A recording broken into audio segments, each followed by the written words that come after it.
Hi guys, welcome to the last episode of the Demetrius Ruggio Show until Christmas. As you can tell, there's only 2 more days left, and I do have a special gift coming in exactly 2 days from now. That is an actual bonus show this Sunday, Christmas, which is December 25th. So stay tuned for that. But without further ado, we're going to be talking about the Twitter files, every single one of the Twitter files. So buckle up and join me while we talk about this. Without further ado, let's begin. I got facts over tracks, this and that, spitting slow, spitting fast, I could roast, I could gas, think I'm okay at last, but I don't know if that can erase all the past. What really happened with the Hunter Biden story, suppression by Twitter, will be published on Twitter at 5 p.m. EST. Then a couple hours later, we see that Matt Taibbi tweets the thread, which I will also link down below, and it reads, number 1, thread, the Twitter files.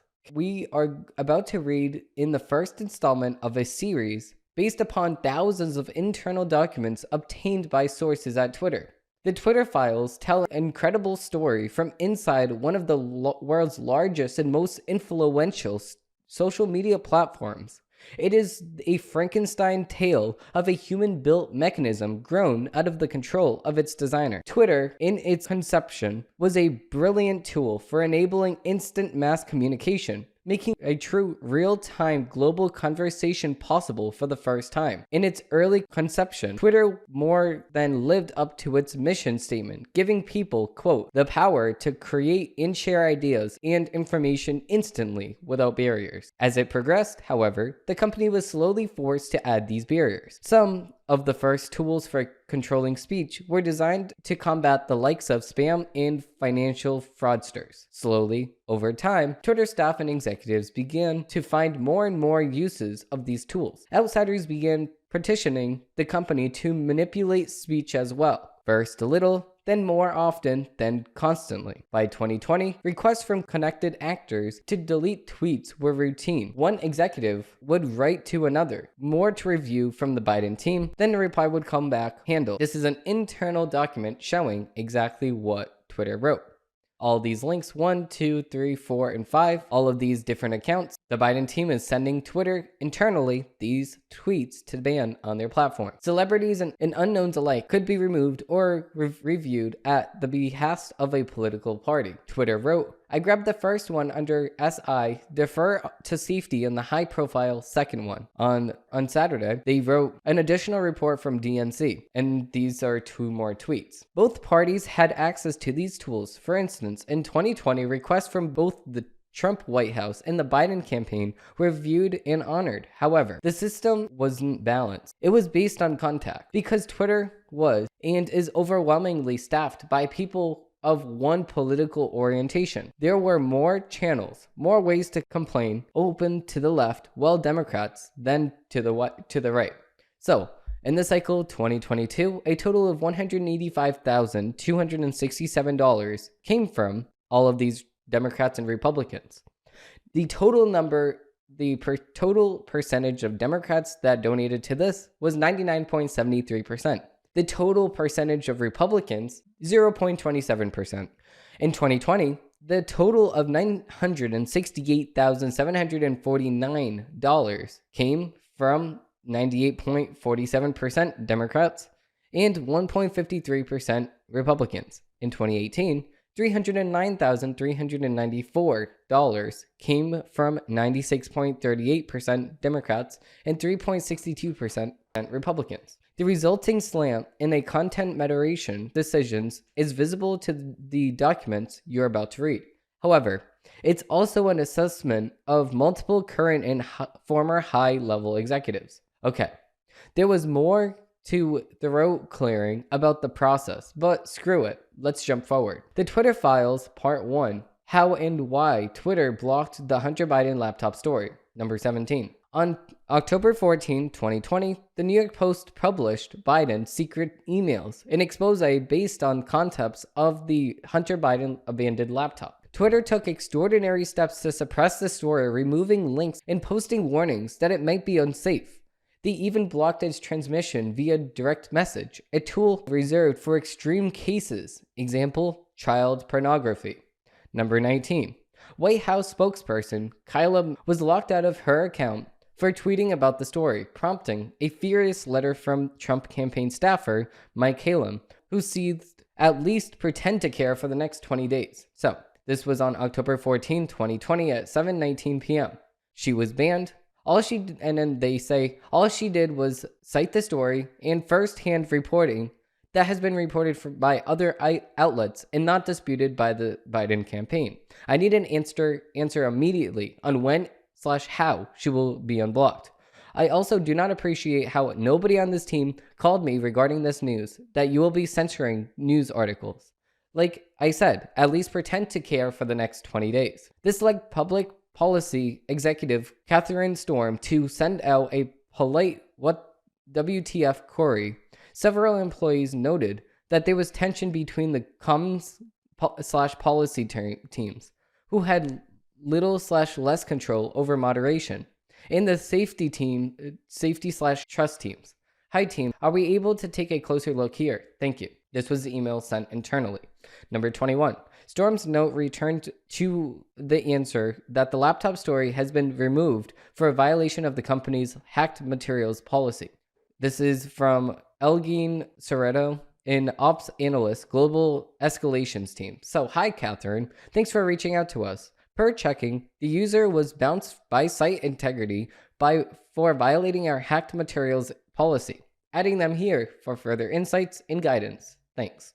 Number 22. Although several sources recalled hearing about a general warning from federal law enforcement that summer about possible foreign hacks, there's no evidence that I've seen of any government involvement in the laptop story. In fact, that might have been the problem. 23. The decision was made at the highest levels of the company, but without the knowledge of the CEO, Jack Dorsey, with former head of legal policy and trust, Vijay Gade, playing a key role. Number 24. They just freelanced it, is how one former employee categorized the decision. Hacking was an excuse, but within a few hours, pretty much everyone released that wasn't going to hold, but no one had any guts to reverse it. Number 25. You can see that the conclusion in the following lengthy exchange, which ends up including Gade and former Trust and Safety Chief Yoel Roth. Commons official Trenton Kennedy writes, I'm struggling to understand the policy basis for marking this material as unsafe. So, in 2020, this was October 14, 2020, New York Post, Hunter Biden laptop article, privileged and confidential. Our teams continue to investigate the origins of the material and closed in the reporting. Trenton Kennedy, I'm struggling to understand the policy basis for marking this as unsafe. I think the best explanation argument for this extremely extraordinary would be that we're waiting to understand if the story will result of hacked material. We'll face hard questions on this if we don't have some kind of solid reasoning for marking this link as unsafe. Then Trenton Kennedy CCs all of these people at Twitter, and then Caddy, which is one of the people that was CC'd, says, will we also mark similar stories as unsafe? And then they posted an article from Fox News about the reporting on the committee on this Hunter Biden laptop story. Number 26. By this point, everyone knew that this was effed up, said one former employee, but the response was essentially to err the side of continuing to err. Yoel Roth. The policy basis is hacked materials, though, as discussed, this is an emerging situation where the facts remain unclear. Given the severe risks here and lessons of 2016, we're erring on the side of including a warning in preventing this content from being amplified. What is the warning that will come up? New. When you click on the link, you'll see the genetic unsafe URL message, references spam, malware, and violations of the Twitter rules. Not ideal, but it's the only thing we have. New. Whatever we do in the comments, this will become the basis claim for Jack pre-hearing immediately. Let's make it clear. We're proactively but cautiously intercepting this though the lens of our hacked materials policy and allowing the link with a warning and significant reduction of speed. Number 27. Former VP of Global Commons, Brendan Boren, asked, can we truthfully claim that this is part of the policy? i.e., as part of our approach addressing potentially hacked materials, we are limiting visibility on related stories on Twitter while our investigation is ongoing. Number 28. To former Deputy General Counsel Jim Baker, again, seems to advise saying the non-course because caution is warranted. I support the conclusion that we need more facts to assess whether the materials were hacked. At this stage, however, it is reasonable for us to assume that they have been and caution is warranted. There are some facts that indicate that these materials have been hacked, while there are others inciting that the computer was either abandoned and or the owner consented to allow the report shop to access it for at least some purposes. We simply need more information. But again, this is what people are not saying. Who is the Twitter team to allow the people to speak on something? Who is the Twitter team to allow or not allow something on their platform? You need to see if it's misinformation or not. Shut up and let the facts come out. You need to allow speech to happen, and if it comes out that it's fake, then it comes out that it's fake. It does not matter. It does not rely on you to suppress information. This just is getting me a lot annoyed. Number 29, a fundamental problem with the tech companies and content moderation. Many people in charge of speech know/care little about speech and have been told the basis of the outsiders, to wit. In one humorous exchange on day one, Democratic Congressman Ro Khanna reaches out to Gade to gently suggest she hop on the phone to talk about the backlash free speech. Carmona was the only Democratic official I could find in the files who expressed concern, generating huge backlash on Hill speech. Happy to chat if you're up to it. Best Row, sent from my iPhone. Gladdy replies quickly, immediately diving into the weeds of Twitter policy, unaware Karma is more worried about the Bill of Rights. Hi, Congressman Karma. Thank you for reaching out, and we appreciate the heads up. We put out clarifying thread of tweets earlier in this evening to explain our policy around the posting of private information and linking directly to hacked materials. The press's secretary account was not permanently suspended. We've requested that she delete the tweet containing material that is in violation of our rules, and her account is restricted until she complies. I'd be happy to jump on the phone if helpful. My team in DC, Jessica and Lauren, are copied here and also available to discuss. Number 32, Karmna tries to reroute the conversation to the First Amendment mention, of which she is genuinely hard to find in the files. Ro, Karna to Gaddy, Ro, Karna, hope you're well. Vijosa, but this seems to be a violation of the First Amendment principles. If there is a hack of classified information or other information that could expose a serious war crime, and the New York Times was to publish it, I think the New York Times should have the right. A journalist should not be held accountable for legal actions of the source unless they actively aid the hack. So to restrict the distribution of the material, especially regarding a presidential candidate, seems not to be keeping on the principles of the NYT v. Civilian. I say that this is a total Biden partisan and convinced he didn't do anything wrong, but the story now has become more of a censorship than relatively nauseous emails, and it's become a bigger deal than it would have been. It also is now leading to serious effects in Court Section 230, may of which would have been a mistake. I believe Twitter itself should not curtail what it recommends or puts on trending news. And your policy against QAnon groups is all good. It's hard to balance. But in a heat of a presidential campaign, restricting dissemination of newspaper articles, even if the New York Post is far right, seems like it will invite more backlash than it will do good. Please keep this communication just between us and Jack, and no need to CC the team or forward it to them. Just want to offer my 2 cents. Number 33, within a day, the head of policy, Lauren Culbertson, receives a ghostly letter report from Carl Sabo of the research firm NetChoice, which has already pulled 12 members of Congress, 9 Republicans and 3 Democrats from the House Judiciary Committee to Rep. Judy Cho's office. Yesterday, NetChoice's Chris Merchandise met informally with 9 Republicans and 3 Democratic House staffers to gather intel about Facebook and Twitter and the New York Post story. The staffers hail from the House Judicial Committee to Rep. Judy Crow's office. This system wasn't balanced, it was balanced on the contracts. Wait, I read that already. Okay.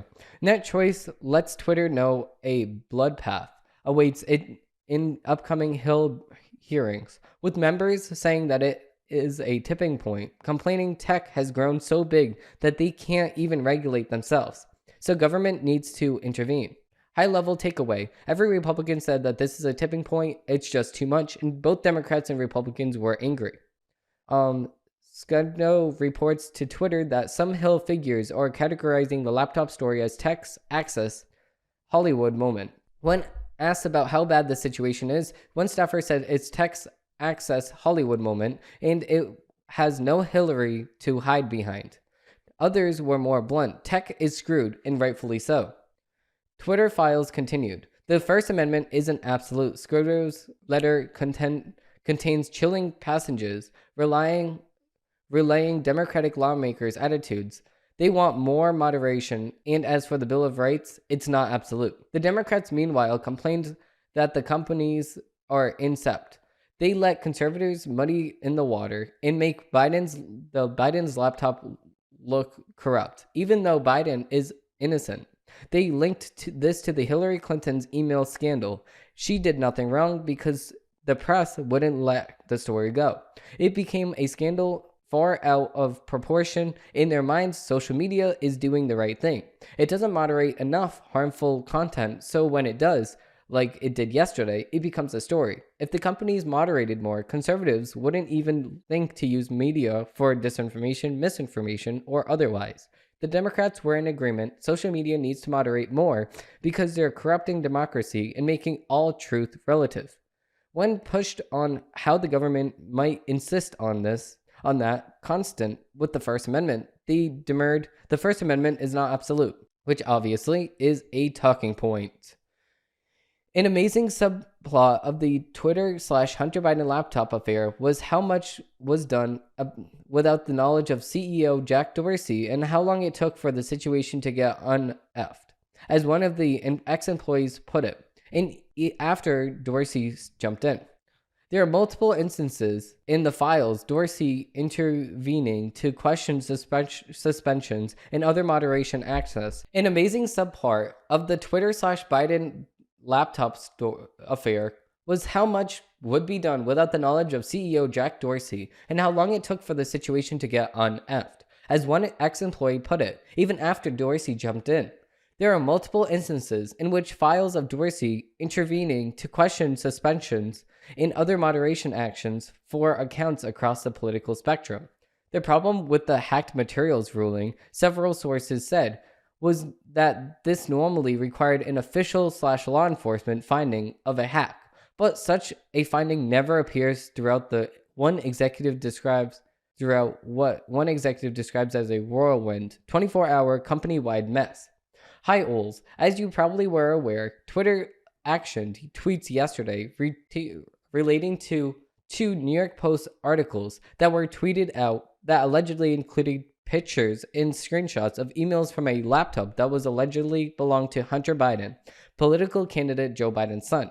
Our teams made this determination that the materials fall under our hacked materials policy, in addition to sharing personal information. So links were actioned. As you may know, this existing policy framework was launched in 2018 to mitigate real-time harm based on hack and leak scenarios coming out of the 2016 election. Several high-profile accounts, including press outlets, were impacted by this decision and were actioned. Unfortunately, the language that was provided in the product would have created confusion, inciting the links were spam or unsafe. Constantly, Twitter Safety explained that the reasoning here is a thread. This morning, the New York Post tweeted additional links to the story that contained pictures and screenshots of the emails that were also actioned. The teams determined that a Trump campaign tweet was actioned for containing PPI, would not be reactioned because it was retweeted without the PPI blurred. I know that there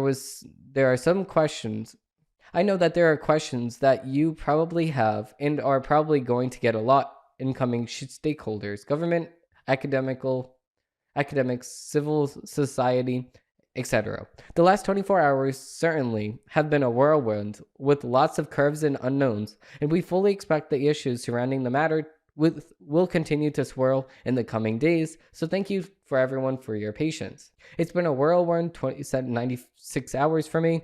There's so much more to come, including answers to questions about the issues like shadow banning, boosting follower accounts, and fate of various individual accounts, and more.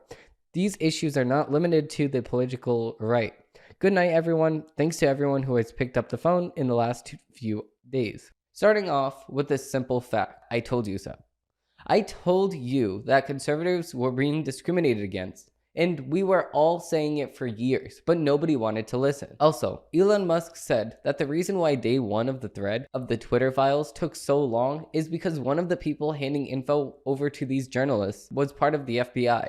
They were going through all of the papers and internal letters and proofreading them and scanning them to make sure it didn't say anything he doesn't want it to say. Let's continue with Bari Weiss, which is a journalist investigating Twitter files part 2. Okay, so we're going to start with Bari Weiss, which is BARIWEISS on Twitter if you want to look up her profile. So we're beginning. Thread, the Twitter files part 2.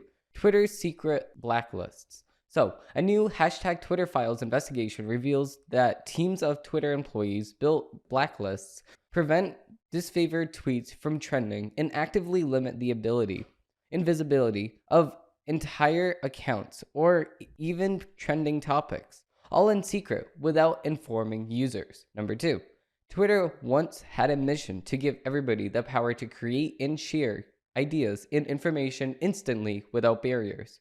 It's their quotes, not mine.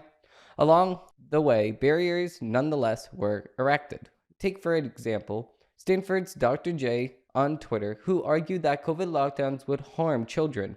Twitter secretly placed him on a trends blacklist, which prevented his tweets from trending. If you can see here, you can see that recent abuse strike, trends blacklist, and strike counts 0. You can see the account right here, so this is actually the back end of Twitter. Or consider the popular right-wing talk show host Dan Bongolo, who at one point was slapped with a search blacklist. And you can see notifications spike, search blacklist, Twitter blue verified multiple accounts, NSFW view SPMA, public enemy number 1, which is his bio. So that's actually a true thing. If you're being actively search blacklisted, then yeah, you are public enemy number 1. So his bio is actually correct. Twitter set the account of conservative activist Charlie Kirk to do not amplify. So you can see that on his account, he has a recent abuse strike, notification spike, multiple accounts, strike count number 0, do not amplify. And you can see all of these, and then 2 others, which they didn't show. Twitter denied it does such things in 2018. Twitter's Viva Gade, then head of legal policy and trust in Kayvon Bikepour, head of product, said, "We do not shadow ban." They added, "And we certainly do not shadow ban based off of political viewpoints or ideology." That's her quote, not mine, which that was a blatant lie looking back. What many people call shadow banning, Twitter executives and employees call visibility filtering, or VF. Multiple high-level sources confirmed its meaning. Think about visibility filtering as a way for us to suppress what people see to different levels. It's a very powerful tool, one senior employee told us. VF refers to Twitter's control over visibility. It used VF to block searches for individual users, to limit scope of particular tweets' discoverability, to block select users' posts from ever appearing on the trending page, and from inclusion on hashtag searches, all without users' knowledge. We control visibility quite a bit, and we control the implication of your content quite a bit. And normal people do not know as much as we do, one Twitter engineer told us. 2 additional Twitter employees confirmed. The group that decided whether to limit the search of certain users was a strategic response team, global escalations team, or SRTGET. It often handed up to 200 cases a day. But these existed a level beyond official ticketing, beyond the rank and file moderators following the company's policy on paper. That is, the Site Integrity Policy Escalation Support, known as SIPPES. This secret group included head of legal policy and trust, Viva Gade, and the global head of trust safety, Yoel Roth, which we talked about last time. Subsequent CEOs, Jack Dorsey and Craig Argwell, and others.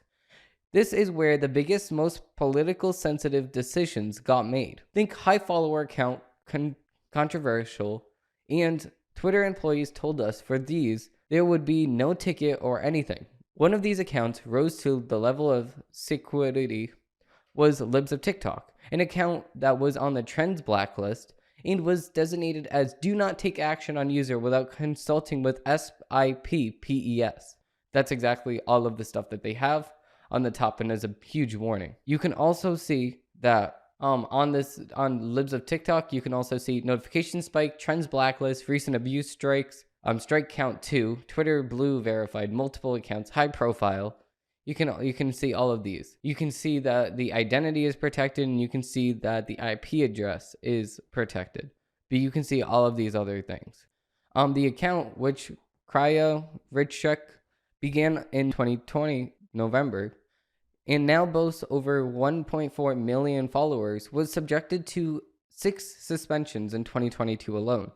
Richek says, each time Richek was blocked from posting for as long as a week.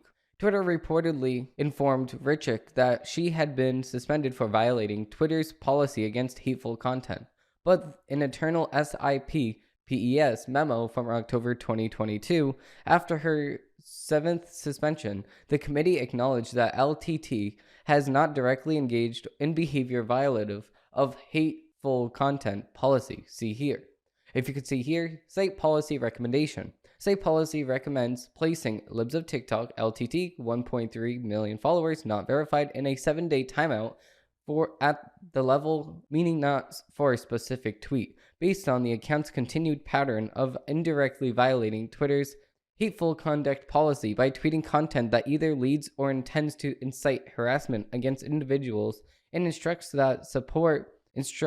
institutes that support LGBTQ communities. At this time, site policy has not found explicitly violative tweets, which would result in a permanent suspension of the account. This type of enforcement action, repeated 7-day timeouts at the account level, will not lead to permanent suspension. However, should LTT engage in any other direct tweet level violations of any of the site's policies, we will move forward with permanent suspension. Assessment. Since its most recent timeout, while LTT has not directly engaged in behavior violative of the hateful content policy, the user has continued targeting individuals / allies / supporters of the LGBTQIA+ community, community, for alleged misconduct. The targeting of at least one of these institutions. So they're just targeting Libs of TikTok because Libs of TikTok is just posting all of these libs that are on TikTok. How's that a bad thing? If you didn't want these things being out here, why are you even posting them at the very beginning? It just does not make sense. The committee justified her suspensions internally by claiming her posts engaged online harassment of hospitals and medical providers, that's their quotes, not mine, by insinuating that gender-affirming healthcare is equivalent to child abuse or grooming, which it is. Comparing this to what happened with Richek herself, was doxxed on November 21, 2022. A photo of her home with her address was posted in a tweet that generated more than 10,000 likes. When Richek told Twitter that her address had been disseminated, she says Twitter support responded with this message. We reviewed the content and didn't find it to be in violation of the rules. No action was taken, and the doxing tweet is still up. Hello, thanks for reaching out. We reviewed this content and didn't find it in violation of these rules. In this case, no action will be taken on this time. If you have further concerns about intellectual property, your privacy, or your personal safety, the following guidelines can be of assistance. In internal Slack message, Twitter employees spoke of using technicalities to restrict the visibility of tweets and subjects. Here's Yoel Roth, Twitter's then global head of trust and safety, in a direct message to a colleague in early 2021. Yoel Roth, a lot of times has used technicality spam enforcements as a way to solve a problem created by safety under enforcing their policies, which again isn't a problem per se, but it keeps us from addressing the root cause of an issue, which is that our safety policies need more attention.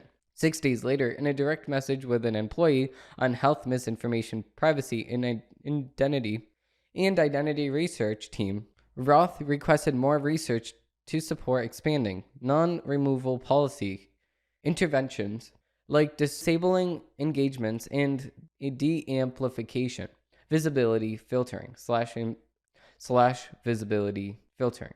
One of the biggest areas I'd love research support on is non-removal policy interventions like disabling engagements and disamplification slash visibility filtering. The hypothesis underlining much of what we've implemented is that if exposure to e.g. misinformation directly causes harm, we should use remedications that reduce exposure, and limiting the spread slash virality of content is a good way to do that by just reducing prevalence overall. We got Jack on board by implementing this for civic integrity in our near term, but we're going to need to make sure more robust case to get this into the repertoire of policy remedications, especially for other policy domains. So I love research's point of view on that. Roth wrote, the hypothesis underlining much of what we've implemented is that if exposure to e.g. misinformation directly causes harm, we should use remedications that reduce exposure and limiting the spread slash virality of content is a good way to do that. There is more to come on this story, which was reported by all of these people that she tagged and the Free Press. Keep up with the unfolding of the story here at our brand new website. So yeah, they do shadow ban, because if you cannot search somebody and you have a search ban on your account, that's shadow banning because you cannot find the account. It's just so obvious, but obviously they call it something else. So let's dig into Bad Driver Spotlight. Is actually a segment that I have not yet done on this show, but I used to do it on my other podcast. So without further ado, let's dig in. So let's dig into Bad Driver Spotlight. Is actually a segment that I have not yet done on this show, but I used to do it on my other podcast. So without further ado, let's dig in. Okay, so digging right in, we actually have the Twitter files part 3, because we talked about part 2 and part 1 before, but obviously you just watched part 1 and part 2, so let's talk about number 3. So this is from Matt Taibbi thread. The Twitter files, the removal of Donald Trump, part 1, October 2020, January 6th. The world knows much of the story of what happened between the riots at the Capitol on January 6th and the removal of President Donald Trump from Twitter on January 8th. We'll show you what hasn't been revealed. The erosion of standards within the company in months before January 6th, decisions by high-ranking executives to violate their own policies, and more, against the backdrop of ongoing documented interaction with federal agencies. This first installment covers the period before the election through January 6th. Tomorrow, Shalon Bernard will detail the chaos inside Twitter on January 7th. On Sunday, Barry Weiss will reveal the secret intentional communications of the high-key date of January 8th. Whatever your opinion on the decision to remove Trump that day, the internal communications at Twitter began January 6th through January 8th. Have clear historical impact. Even Twitter's employees understand in this moment it was a landmark. In the moment, it was a landmark moment in the annals of speech. And this is on 16/26/48. So that means that it was at 4 o'clock, 4/26/48. Is this the first sitting head of state to ever be suspended? And I guess it is. As soon as they finished banning Trump, Twitter execs started processing new power. They prepared to ban future presidents in White Houses, perhaps even Joe Biden. The new administration says one exec, quote, will not be suspended by Twitter unless absolutely necessary. As stated in our help.twitter.com rules and policies, ban evasion policy, if it is clear that another account is being used for purposes of evading a ban, it is also subject to suspension. For government accounts, such as President of the United States and at White House, we will not suspend those accounts, but will take action to limit their use. However, these accounts will be transitioned over to the new administration in due course and will not be suspended by Twitter unless absolutely necessary to alleviate real-world harm. So obviously they're taking a little look at themselves and saying, wait a second, we have the power to ban the sitting president of the United States in the White House administration that it runs. So they actually have a really, really, really, really huge power move done to them, and they have a really, really big head, an inflated ego because of this. They can ban sitting presidents of the United States, and they're leaving room in their own policy, and they know they can use this for this specific reason. Twitter executives removed Trump in part over what one executive called as context surrounding actions of Trump and supporters over the course of the election and frankly last 4+ years. In the end, they booked at a broad picture, but that approach can cut both ways. This is the actual messages within Twitter. Hi, Vieira.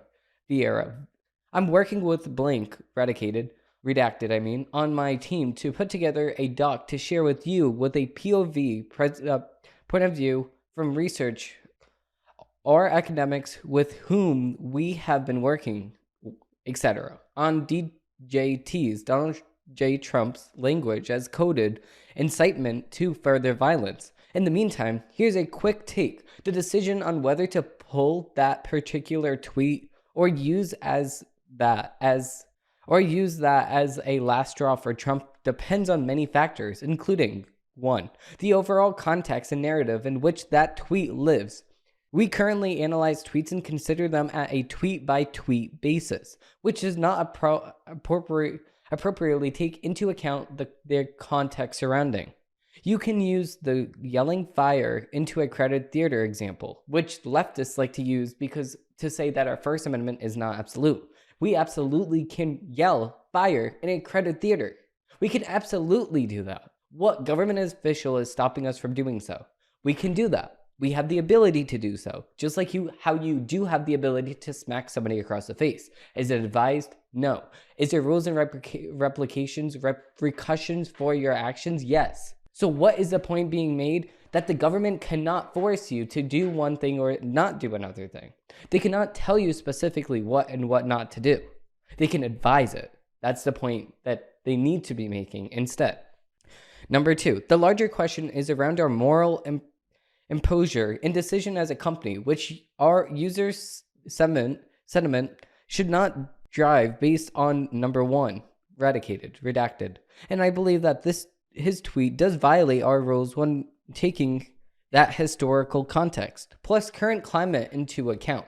The bulk of the internal debate leading to Trump's ban took place in those 3 January days. However, the intellectual framework was laid in the months preceding the Capitol riots. Before January 6, Twitter had a unique mix of automated rules-based enforcement and more subjective moderation by senior executives.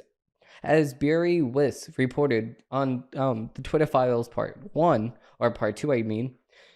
the film had a vast array of tools for manipulating visibility, most of all of which were thrown at Trump and others pre-January 6. As the election approached, senior executives, perhaps under pressure from federal agencies with whom they met more as time progressed, increasingly struggled with rules and began to speak of bios as pretext to do what they'd likely have done anyway.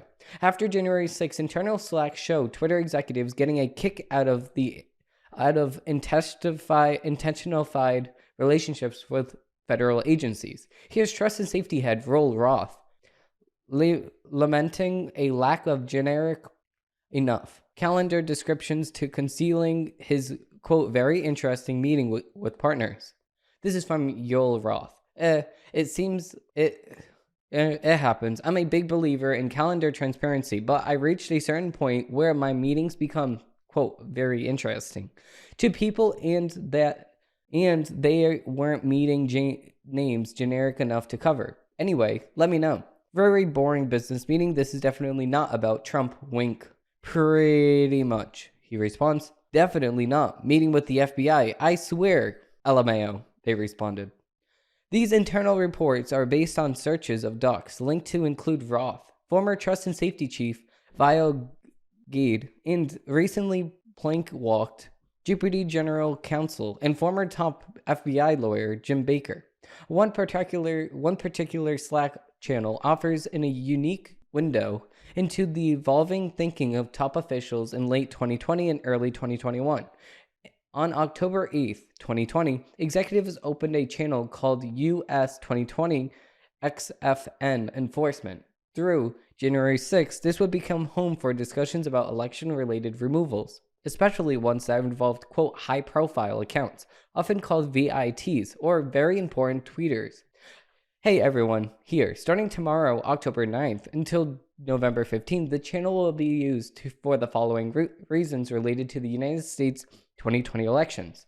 Trends identified that require scale investigations, high-profile accounts, escalations that potentially require PLL/soft intervention, scalable solutions required, edge cases of XFN consultation, highlight tech issues, bugs, tools, outages, Jira tickets. This is enforcement channel between Trump and TWS to help speed up our response related to election issues over the coming weeks.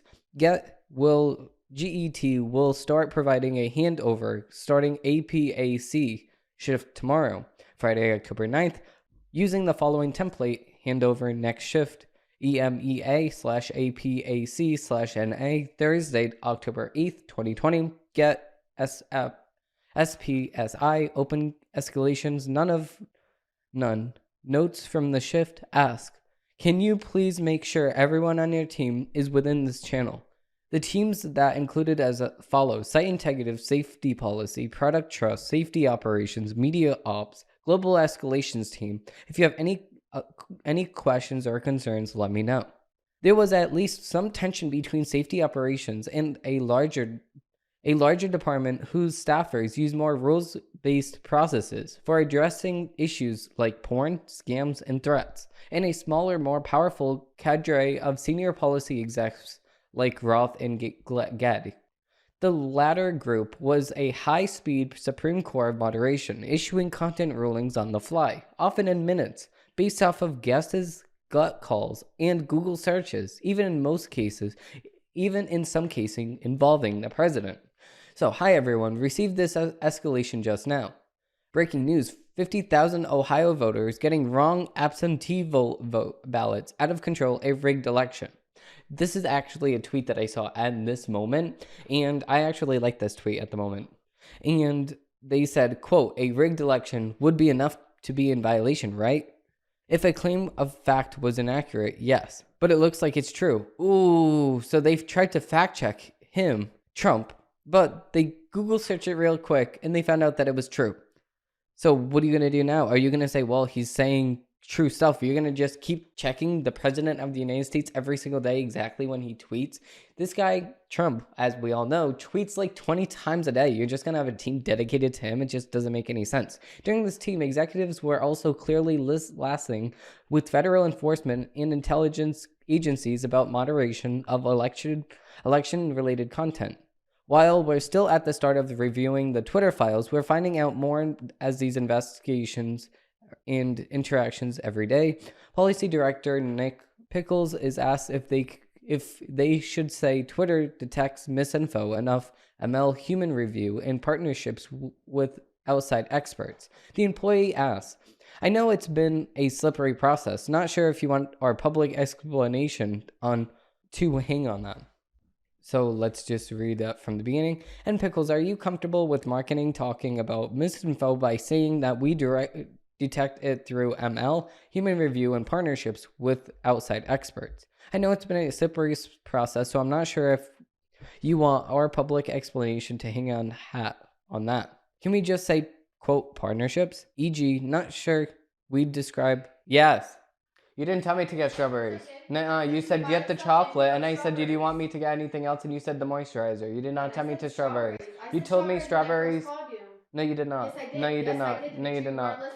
Nah, I said that. I said that I was in the aisle with the chocolate, and I said, no, I'm not going to Walmart. Well, I need strawberries. Because I just waited 30 minutes in line, so I'm not going to Walmart. But I need strawberries. I don't care. So how am I supposed to make chocolate? That's not my problem. It is a huge problem. How? I told you to get strawberries. Nah, I was in Target. I called you. I said, did you want me to get you anything else? And you said, no, you hung up on me. That's not me. That's you.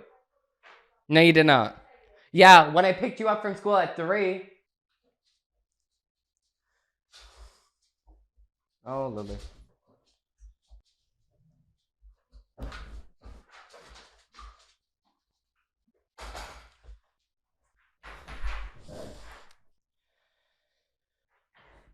E.g., not sure if we'd describe the FBI / Department of Homeland Security as experts or some NGOs that aren't academic. That's what Nick Pickles says.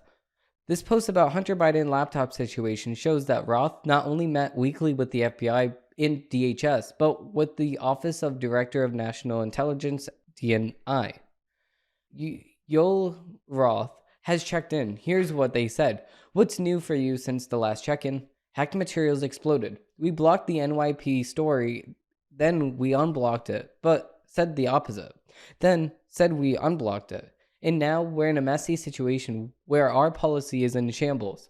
Comms is angry. Reporters think we're idiots, and we're refactoring an exceedingly complex policy 18 days out from the election. In short, FML. Weekly sync with FBI / DHS / DNI election security. The meeting happened about 15 minutes after the aforementioned hacked materials implosion. The government declined to share anything useful when asked. Monthly meeting with FBI FITF briefed on several ongoing investigations. Roth report to FBI / DHS / DNI is almost fractional in its self-flattering tone. We blocked the NYP story, then unblocked it, but said the opposite. Comms is angry, reporters think we're idiots. In short, FML, everybody knows what that means. Did he post that twice? I think he did. Okay, so some of Roth's later slacks indicate his weekly confabs with federal law enforcement involved separate meetings. Here, he goes the FBI and DHS, respectively, to go first to an Aspen Institute thing, then take a call with Apple. Hey there, I missed the FBI / DHS meetings today. Unfortunately, I saw you're on the invites for both as our site policy. Can you give me a quick readout if anything interesting that comes up? Sure thing, I hope that everything's okay. Yeah, just have conflicts at both times. An Aspen Institute thing in the morning on vaccines that I have to present at, and then I call with Apple to avoid us getting kicked off the App Store during the DHS one. Oh, those both seem very important indeed. So why is Apple looking at Twitter to kick them off the App Store? Because you know why though? This is the exact reason. Because Apple is looking at Twitter and saying, you better not allow speech that we do not agree with. You better not allow free thinking and free thought. You better not do this, because if you do, then we will kick you right off the App Store and we will remind you exactly what our policies are. That's exactly what they're telling Yoel Roth. The FBI sends reports about a pair of tweets, the second of which involves a former Tippecanoe County, Indiana counselor and Republican named John Basham, claiming between 2% and 25% of ballots by mail are being rejected for errors. The FBI's second report concerned this tweet by John Basham. Editorial: the Democrats are in complete panic as their massive push for, quote, vote by mail is backfiring on them. Two things are unfolding. One, an unexpected number of registered Republicans are returning to the returning ballots. Number 2, between 2 and 25% of ballots by mail are being rejected for errors. The FBI flagged tweet then got circulated in the enforcement Slack. Twitter cited PolitiFact to say the first story was proven to be false, then noted the second was already deemed no vio on numerous occasions. The group then decides to apply a learn how voting is safe and secure label because one commenter says it's totally normal to have 2% error rate. Roth then gives the final go-ahead to the process inundated by the FBI. I think we can use a mail-in voting label for this one, as is. Examining the entire election enforcement Slack, we didn't see one reference to moderation requests from the Trump campaign, the Trump White House, or Republicans generally. We looked, they may exist, but we were told to do. However, they are absent here. Okay, now let's move on to part 4. This is the Twitter Files Part 4, the removal of Donald Trump, January 7. As the pressure builds, Twitter executives build the case for a permanent ban. This is from Michael Schallenberg. On January 7, senior Twitter execs create justifications to ban Trump, seek a change of policy for Trump alone, distinct from other political leaders, express no concern for the free speech or democracy implications of a ban. This quote, this hashtag Twitter Files is reported with Legion Woodhouse. Oops, I lost it here. Okay. For those catching up, please see part 1, part 2. Oh my god, I keep doing the same thing. Why is Twitter doing this? As soon as I scroll down, it like exits out. Doesn't want me to read it. For years, Twitter has restated calls to ban Trump. Blocking a world leader from Twitter, it wrote in 2018, would hide important info and hamper necessary discussion around their words and actions. But after the events of January 6th, the internal and external pressure on Twitter's CEO Jack Dorsey grows. Former First Lady Michelle Obama, tech journalist Christina Wisher, ADL, high-tech VC Chris Sacca, and many others publicly call on Twitter to permanently ban Trump. Chris Sacca, you've got blood on your hands, Jack, and Zuck. For 4 years, you've rationalized this terror, inciting violent treason is not a free speech excuse. If you work at those companies, it's on you. Shut it down. And this is from Michelle Obama. Now it's time for Silicon Valley and companies to stop enabling this monstrous behavior and go even farther than they already have by permanently banning this man from their platforms and putting in place policies to prevent their technology from being used by the nation's leaders to fuel insurrection. And whether to apply warning labels on tweets and strikes on users. Here are typical examples. U.S. Association, we are trying to understand the one-offs decision here. On Friday, November 6th, by quote, oh, there's always abuse one-off. Bounce one-off is the option. Recall from Twitter Files Part 2 by Barry Wiss that according to Twitter staff, we control visibility quite a bit, and we control the amplification of the content quite a bit. And normal people do not know as much as we do. Twitter employees recognize a difference between their own policies of politics and Twitter's terms of service, but they also engage in complex interpretations of context in order to stamp out the prohibited tweets as a series of exchanges over the Stop the Steal hashtag to reveal. Hey, hope you're doing okay and we're able to get some sleep. Can we? Or have we already discussed blocking the Stop the Steal hashtag? It's furthering fake news in a dangerous way from what I can tell. Hey there, we're proactively surfacing the content for review under civic integrity and it should be blocked for my type ahead and trends. If you're seeing it, it's either by a ladder or ladder 2. Let me know ASAP and PT can fix it. I saw the hashtag and did not search on it, and all the context was appalling. So I don't think it's showing up elsewhere. Thank you for all that you're doing. I'll flag to the election squad. Remember that what I find appalling is what is a TOS, VIO, or not an exact overlap. Yoel Roth responds. Roth immediately DMs a colleague to ask what they add Stop the Steal in QAnon conspiracy term Kraken to a blacklist of terms to be de-amplified. Roth's colleagues objects to that hashtag black tag. That blacklisting, quote, stop the steal, risks de-amplifying counter speech and violates the election. Yeah, no, there's a lot of going on. Any objections to acting stop the steal in Kraken to the CHAQ terms list if they are there already? The daylight spreading Q and stop the steal stuff now is effectively zero. Kraken for sure if it's not already on there. I'm too worried about the risk of de-amplifying counter speech with Stop the Steal Act. Yoel Roth responds, indeed, notes Roth's colleagues. A quick search of top Stop the Steal tweets in their counter speech, but they quickly come up with a solution. De-amplify accounts with Stop the Steal in the name/profile since those are not affiliated with counter speech. Yeah, I just did a quick search of the Stop the Steal tweets in their counter speech. Kraken I'm comfortable with. Top tweets are generally Q related and I'm noticing an absence of counter speech.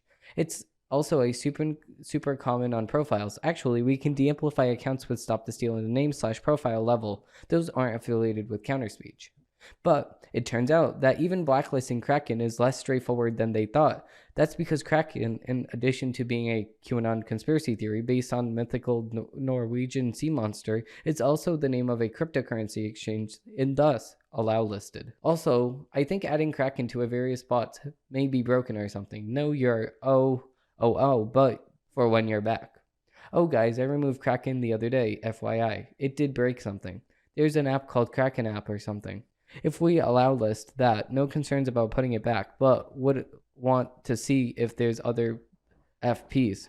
The brand Kraken account is allow listed, FWIW. Yeah, it's a crypto exchange.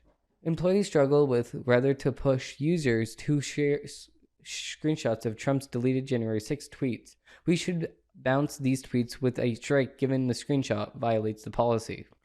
They're also criticizing Trump, so I am a bit hesitant with applying a strike to this user. Hey team, should we bounce people sharing Trump-actioned tweets as one-off? Thanks. We should bounce these tweets with a strike given the screenshot violates the policy. They are commenting and criticizing Trump, so I am a bit hesitant with applying the strike to this user.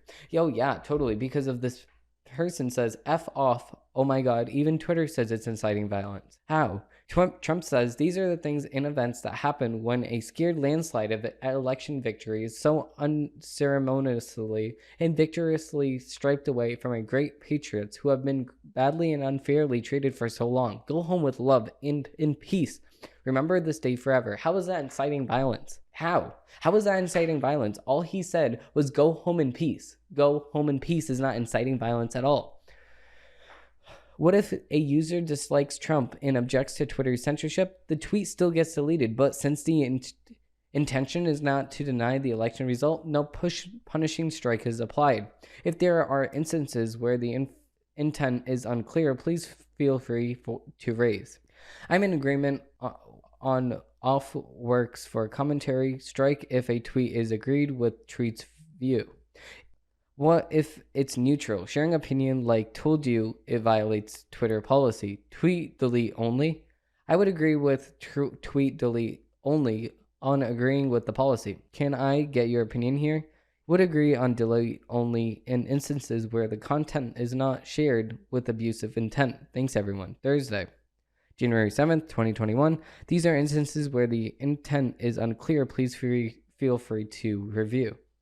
Around noon, a confused senior executive in advertising sales sends a DM to Roth. Sales exec Jack says, we will permanently suspend Trump if our policies are violated after a 12-hour account lock. What policies is Jack talking about? Roth, any policy violation. Hey Yoel, I have a question re Twitter safety thread re President of the United States in Jack's emails. Jack says, we will permanently suspend if our policies are violated after a 12-hour account lock. What policies is Jack talking about? Is spreading misinfo a violation like his past tweets about election, or is it more about a tweet inciting violence? I'm asking because we are getting tons of calls from my clients following FB/IG decision.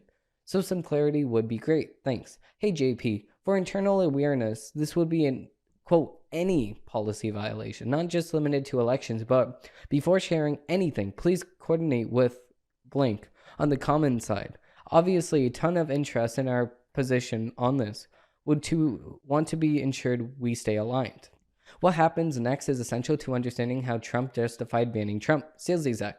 We are dropping the public interest policy now. Roth, 6 hours later. In this specific case, we are changing our public interest approach for this account.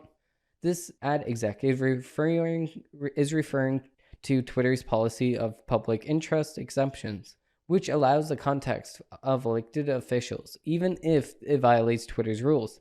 If it directly contributes to understanding or discussion of a matter of public concern. At present, we limit exceptions to one critical type of public interest content. Tweets from elected and government officials, given the significant public interest in knowing and being able to discuss their actions and statements. Roth pushes for a permanent suspension of Rep. Matt Gaetz, even though it doesn't quite fit anywhere. Duh. It's kind of a test case for the rationale for banning Trump. I'm trying to talk Twitter's safety team info. Removal as a conspiracy that incites violence. Around 2:30, Commons execs DM Roth to say that they don't want to make it a big deal of the QAnon ban to the media because they fear, quote, if we push this, it looks like we're trying to offer up something in place of the thing everybody wants, meaning a Trump ban. On to part 5. Part 5, Barry Wist's thread. The Twitter Files Part 5, the removal of Trump from Twitter. On the morning of January 8th, President Trump, with one remaining strike before being at risk for a permanent suspension from Twitter, tweets twice. 6:46 a.m. The 75 million great American patriots who voted for me, American First and Make America Great Again, will have a giant voice long into the future. They will not be disrespected or treated unfairly in any shape, way, or form.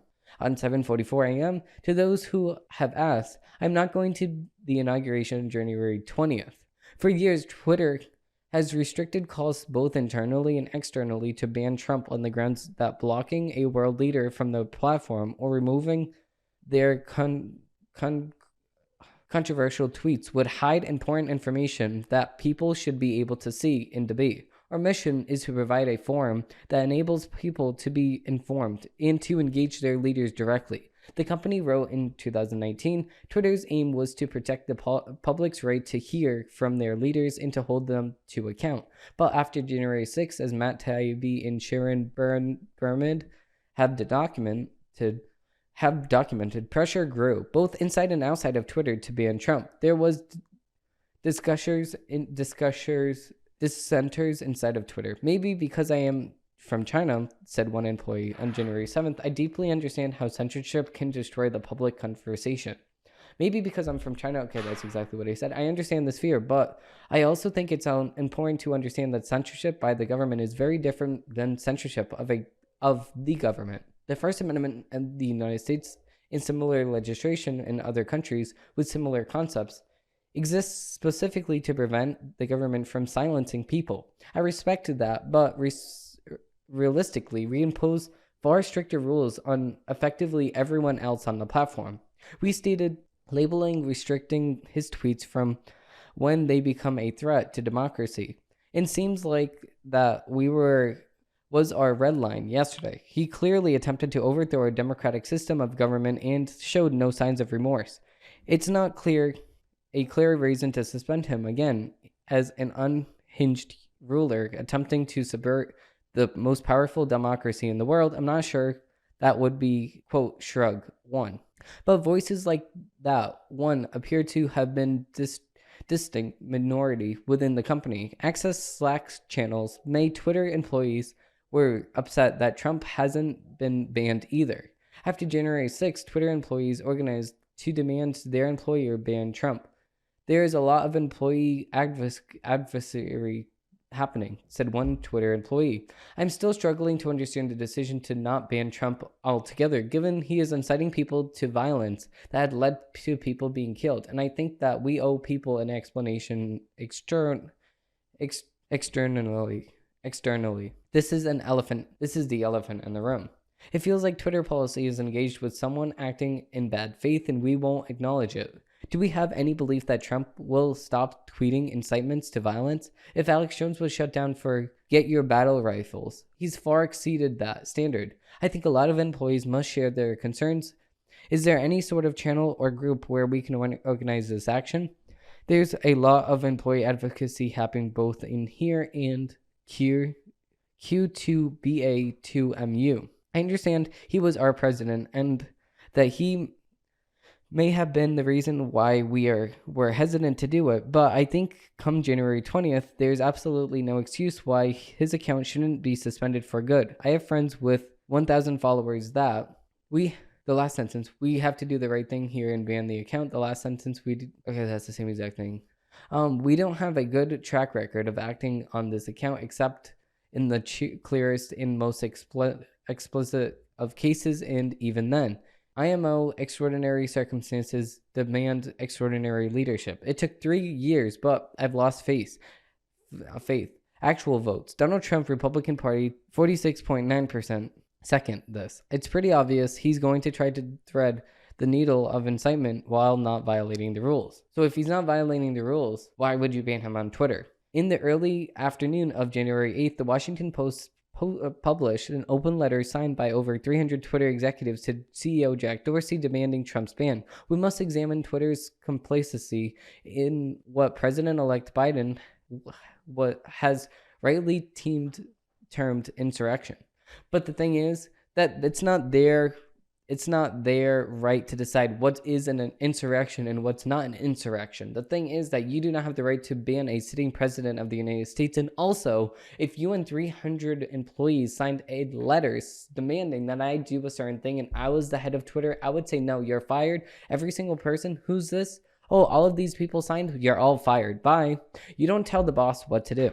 But the Twitter staff assigned to evaluate tweets quickly concluded that Trump had, quote, not violated Twitter's policies. I think that we've had a hard time saying that this is incitement, wrote one staffer. It's pretty clear he's saying the American patriots are the ones who voted for him and not the terrorists. We call them that right from Wednesday. Another staffer agreed. We don't see the incitement angle here. I also am not seeing clear or coded incitement in the Donald J. Trump tweet, wrote Annalika Narvarani, a Twitter policy official. I'll respond to the elections channel and say that our team has assessed and found no violations for the Donald J. Trump one.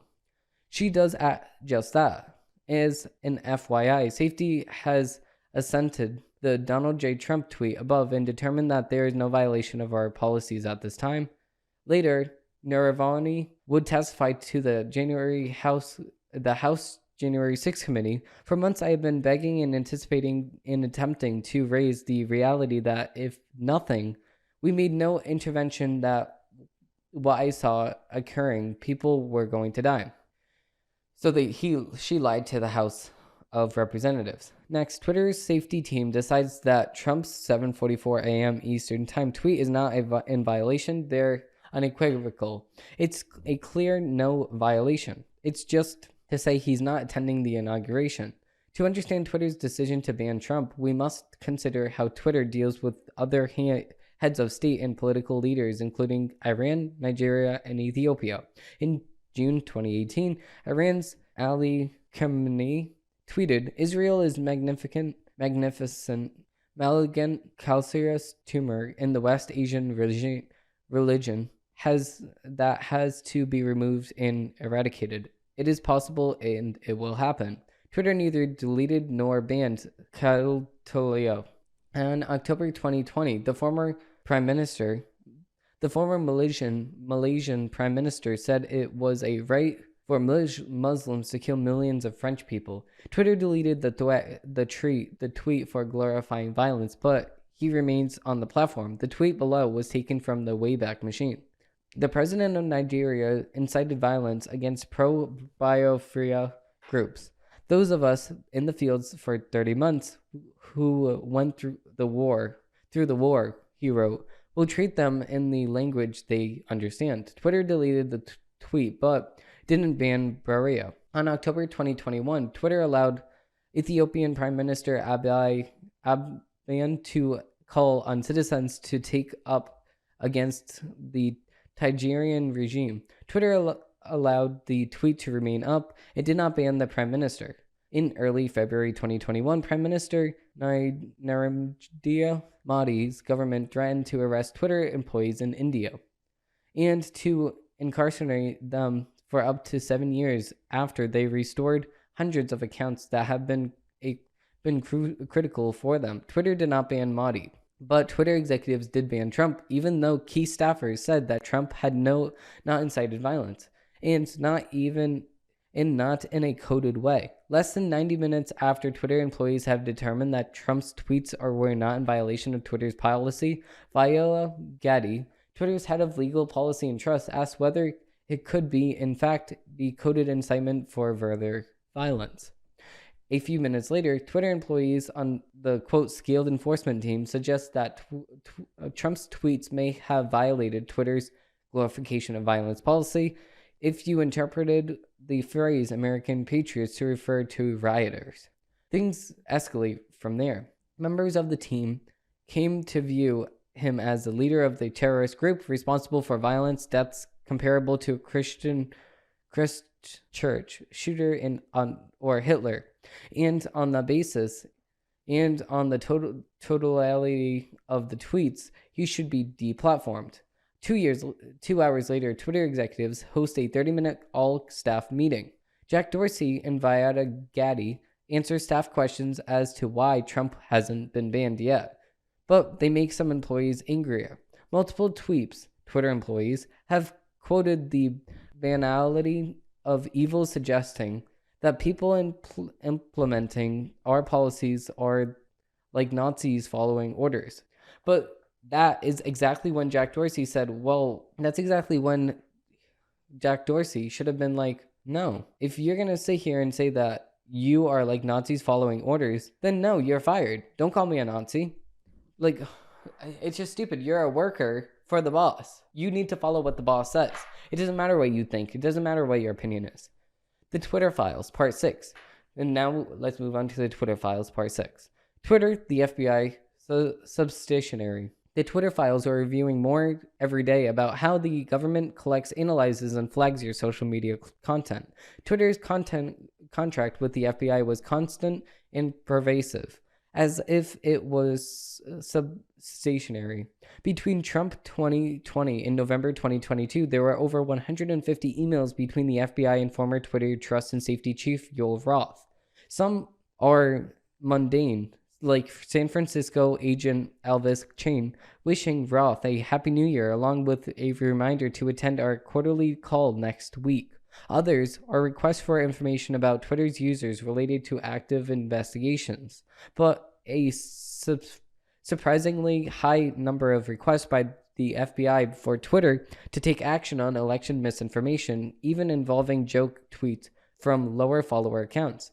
The FBI social media focused task force, known as FTIF, created in the wake of 2016 election, swelled to 80 agents and corresponds with Twitter identity and alleged foreign interference in election tampering of all kinds. Federal intelligence and law enforcement reach into Twitter's included the Department of Homeland Security, which partnered with security contractors and think tanks to pressure Twitter to moderate contacts. It is no secret that the government analyzes bulk data for all sorts of purposes, include everything from taking terror suspects to making economic forecasts. The Twitter Files show something new. Agents like the FBI and DHS regularly send social media content to Twitter, though multiple entry points pre-flagged for moderation. What stands out is the sheer quantity of reports from the government. Some are aggregated from public hotlines. From this one right here, FBI El Paso. Election Day protocol for FBI headquarters is to stand up for the National Election Command Post, which provides a centralized location for accessing election-related threats. Status reports and complaints are tracked.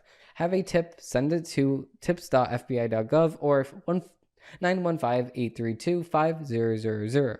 An unanswered question: do agencies like FBI or DHS do in-house flagging work themselves or farm it out? You have to prove to me that inside the government you can do any kind of massive data or AI search, says one former intelligence officer. Hello, Twitter contacts. The master canine quality of the FBI's relationship to Twitter comes through this November 2020 email in which FBI San Francisco is notifying you. It wants action on 4 accounts. Best regards, FBI San Francisco. Twitter personnel in the case went to look for some reasons to suspend all 4 accounts, including FOMA, whose tweets are almost all jokes. See example below, including his civic misinformation of November 8th. Clowns to the left, jokers to the right. Clowns to the left of me, jokers to the right. I want to remind Republicans to vote tomorrow, Wednesday, November 9th.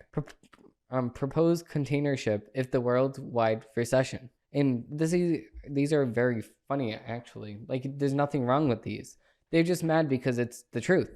Just to show FBI can be hyper intrusive in both directions, they also asked Twitter to review a blue-leaning account for a different joke. Except here, it was even more obvious that Claire Foster, PhD, who kids are a lot, was kidding. I'm a ballot counter in my state. If you're not wearing a mask, I'm not counting your vote. Safety first. For every negative comment on this post, I'm adding another vote for the Democrats.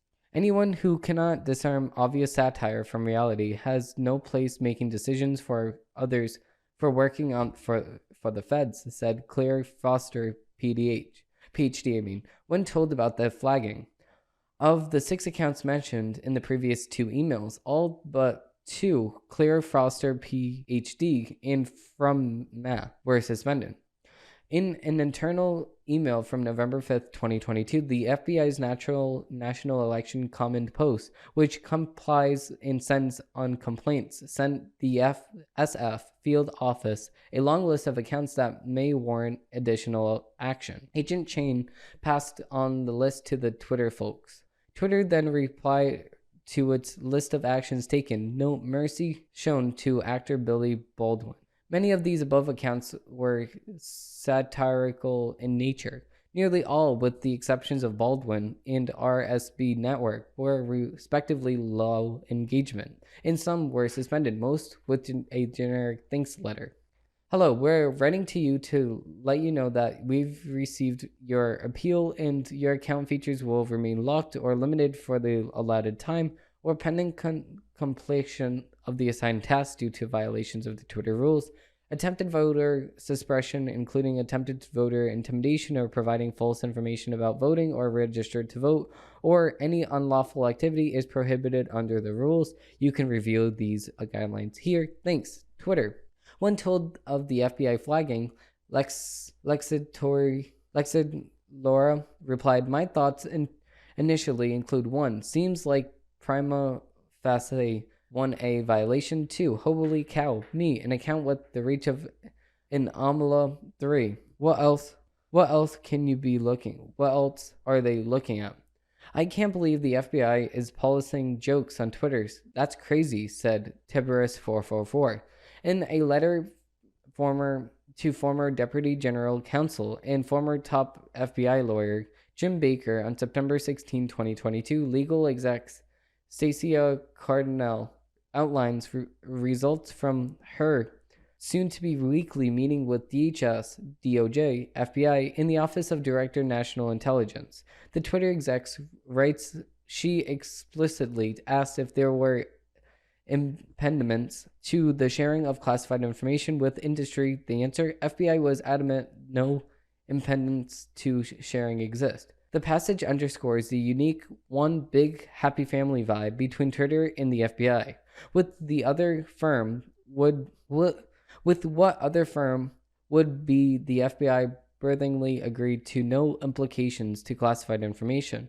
At the bottom of the letter, she lists a series of escalations apparently raised on the meeting, which were already handled.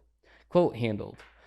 About 1, she writes, flagged a specific tweets on Illinois' use of modems to transmit election results and possible violation of the civic integrity policy, except They do use tech in limited circumstances.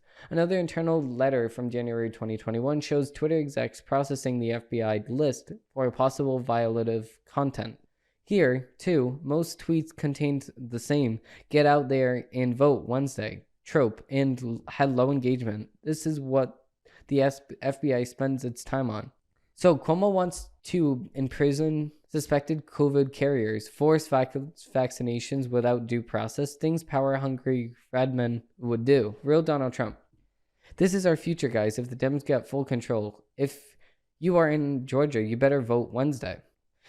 In March 2021, email from the FBI Legion thanks a senior Twitter exec for the chance to speak to, quote, you and the team, then delivers a pocket of products. And now we're going to be reading part 7, so join me.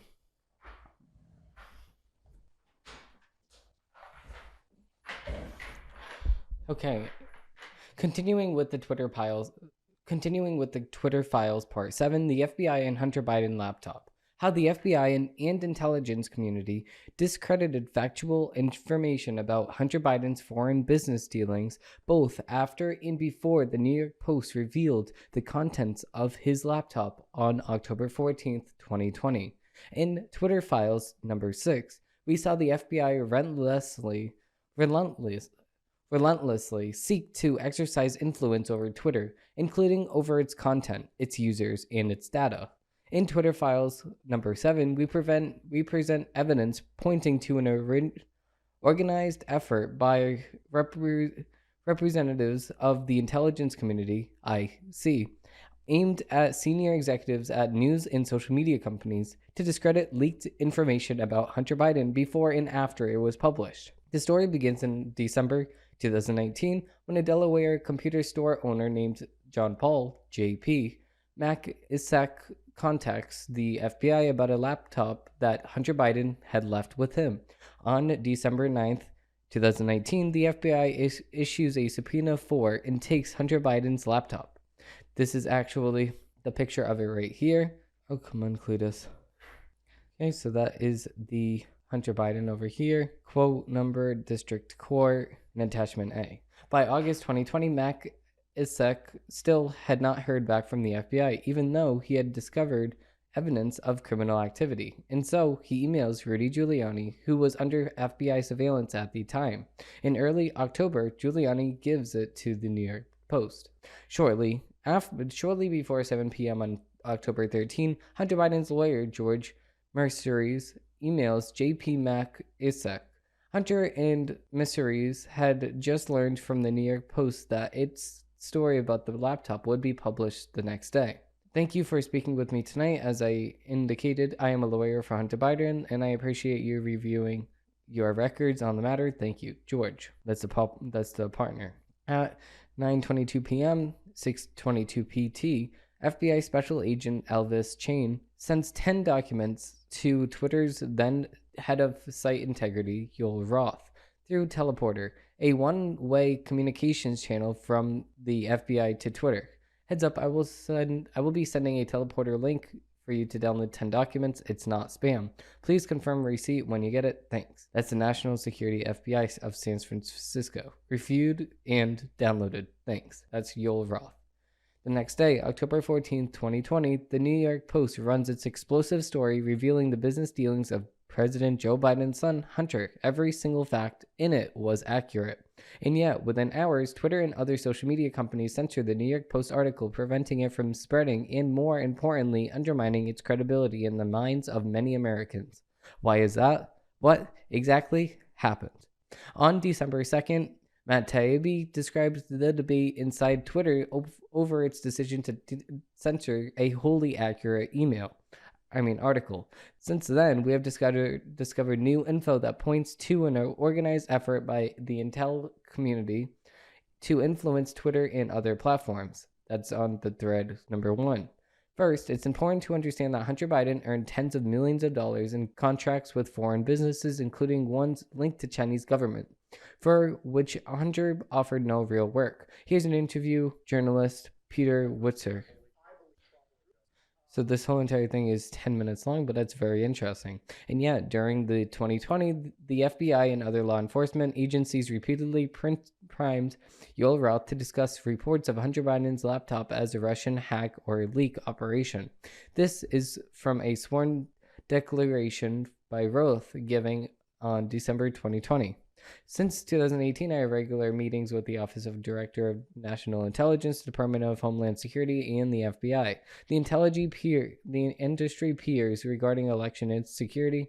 During these weekly meetings, the federal law enforcement agencies communicated that they'd expect hack and leak operations by state actors that might occur in the period shortly before the 2020 presidential election, likely in October. I was told in these meetings that the intelligence community expected the individuals associated with the political campaigns would be subject to hacking attacks, and the materials obtained through those hacking attacks would most likely be discredited over social media platforms, including Twitter. These expectations of hack and leak operations were discussed throughout 2020. I have learned in these meetings that they were rumors of the hack and leak operation would involve Hunter Biden. They did the same thing to Facebook. According to CEO Mark Zuckerberg, the FBI basically came to us and was like, hey, you should be on high alert. We thought that there was a lot of Russian propaganda in the 2016 election. That's about to be some kind of dump similar to that. Were the FBI warnings of Russian hack and leak operation regarding to Hunter Biden based on any new intel? No, they weren't. Through our investigations, we did not see any similar competing intersections to what had happened in 2016, admitted FBI agent Elvis Chain in November. And these are the documents here. Very interesting stuff indeed. Twitter executives repeatedly reported very little Russian activity. Example, on September 24th, 2020, Twitter told FBI that it removed 345 largely inactive accounts linked to previous coordinated Russian hacking attempts. They, quote, had little reach in low follower accounts. In fact, Twitter debunked false claims of journalists of foreign influence on its platform. We haven't seen any evidence to support the claim by NBC News foreign controlled bots, or a review thus far shows a small-scale domestic troll effort. After FBI asked about the Wapaw story on alleged foreign influence in a pro-Trump tweet, Twitter's Roth says the article makes a lot of insinuations, but we saw no evidence that was the case here, and in fact, a lot of strong evidence pointing in the other direction. It's not the first time that Twitter's Roth pushed back against the FBI. In January 2020, Roth reinstated FBI's efforts to get Twitter to share data outside of the normal search warrant process. Pressure had been growing. We have seen sustained, if uncoordinated, effort by the IC intelligence community to push us to share more info and change our API policies. They are probing and pushing everywhere they can, including by whispering to congressional staff. Time and time again, FBI asks Twitter for evidence of foreign interference, and Twitter responds that they aren't finding anything worth reporting. We haven't yet identified activity that we'd typically refer to you or even flag as interesting in foreign influence context. Despite Twitter's pushback, the FBI repeatedly requests information from Twitter that Twitter has already been made clear that it will not share outside the normal legal channels. Then in July 2020, the FBI's Elvis Chain arrives for temporary top-secret security clearances for Twitter executives so that the FBI can share information about threats for the upcoming elections.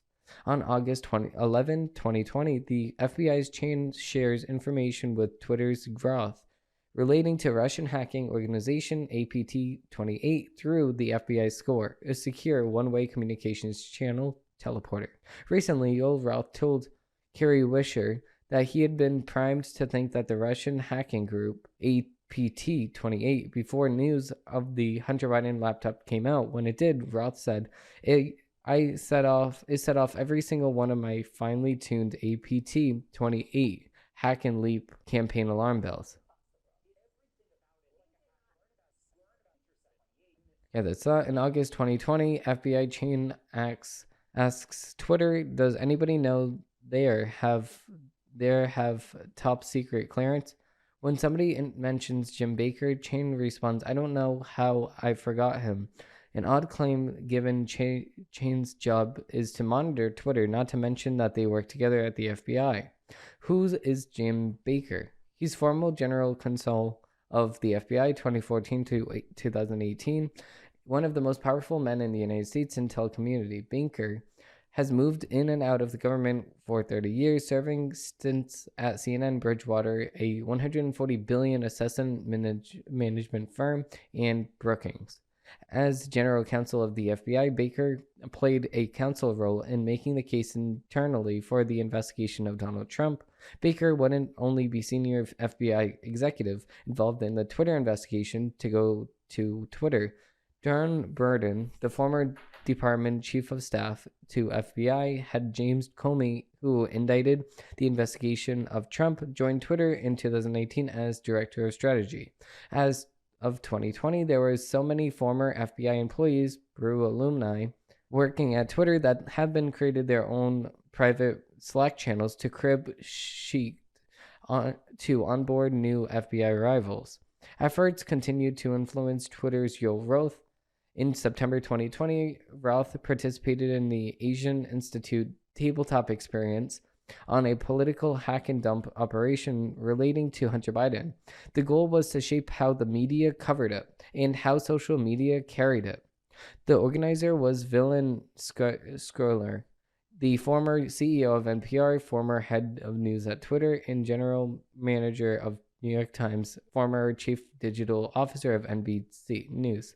Attendee included Meta/Facebook's head of security policy and the top security reporters for New York Times and WAPO and others. See, that's the end of this one, but there's a comment that I wanted to touch base on. I have 3 questions. Why would Hunter abandon his laptop with the repair shop? Because he forgot about it. He's just stupid. Number 2, since when is it acceptable for a computer repair shop to read the emails and files on the computer